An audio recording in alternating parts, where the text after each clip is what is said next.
जी हाँ, तो जबरदस्त स्वागत बा आप सभी के भाई भोजपुरिया यूट्यूब चैनल में। फिर भोजपुरिया शेर पावर स्टार पवन सिंह जी और उनके डाई हार्ड फैन लोग से जुड़ल एक और ही नया बड़ी रिपोर्ट लेकर बनी, जो फिर फैंस लोगों के फिल्म सेट पर पहुंच के कर दे नया जम के स्वागत, ढेर सारा बधाई दिल बोलो। जब पर पवन सिंह जी भी गदगद हो गए। जी हाँ, गदगद हो गए पवन सिंह जी, ढेर बात करना है और फैंस लोग भी ढेर सारा बात करना। और ये नया वीडियो आप लोग भी तैयार करिए कि आप लोग भी जान जाइए पवन सिंह नया बात फैंस लोग के, जो उनकी पवन सिंह के काफी वायरल भले फोटो। जी हाँ, तो सारा कुछ जानम डिटेल साथ, बस पूरा वीडियो अंत तक देखी।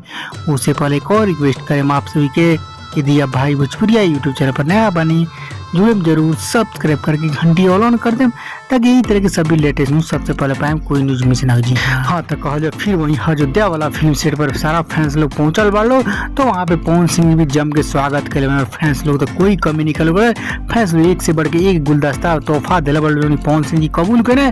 और ये कबूल के साथ फैंस लोग कहा जाओ अपनी पर होली सेशन में इनके गाना सबसे व्यू ज्यादा पावेला बहिला, वो तरह उनके लोकगीत में भी सबसे ज्यादा व्यू पावेला सेशन में बहिला।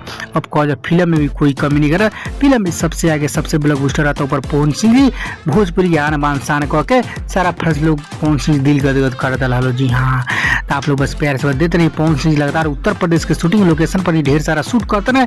ये फिल्म के साथ साथ कई वीडियो गाना की भी तैयारी करते हैं आप लोग। जी हाँ, तो आप लोग नया खबर कैसा फैंस लोग आप लोग बधाई दी कमेंट करके, उसका कंग्रेचुलेसन लिख के पवन सिंह प्यार से बदी। लेकिन भोजपुरी के आन बान शान करके पवन सिंह जी के सबसेट मानता सभी फैंस लोग। तो आप सिर्फ फैंस बनी, खूब कमेंट करी, लाइक शेयर करी खूब ज्यादा।